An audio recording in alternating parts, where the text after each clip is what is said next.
We'll guide you through how to lens blur in After Effects. If you find this helpful, don't forget to like and subscribe.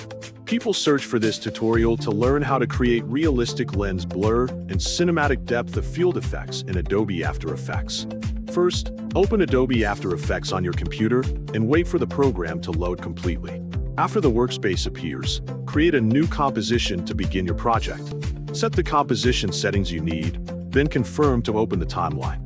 Next, import your video or image into the project panel and add it to the timeline so it becomes your main layer. After that, create a new adjustment layer from the layer menu and place it above your clip in the timeline. Open the Effects and Presets panel and search for the camera lens blur effect. Apply the effect to the adjustment layer so it affects the footage underneath. Increase the blur radius value to create a soft depth of field effect and control how strong the blur appears.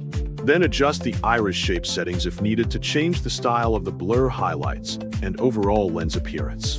Modify the highlight gain value to create a brighter bokeh effect and enhance cinematic lighting in the blurred areas. If you only want the blur on certain parts of the image, create a mask on the adjustment layer using the pen tool or shape tool.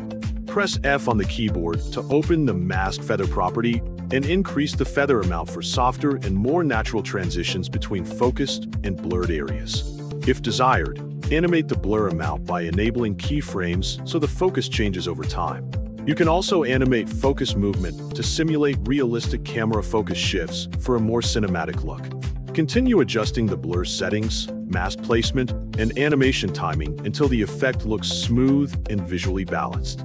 Once everything is complete, preview the result by playing the timeline from the beginning and check that the lens blur effect works naturally throughout the clip.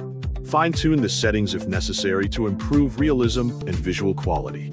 After that, save your project to avoid losing your work. Finally, add the composition to the render queue and click Render to export the final video.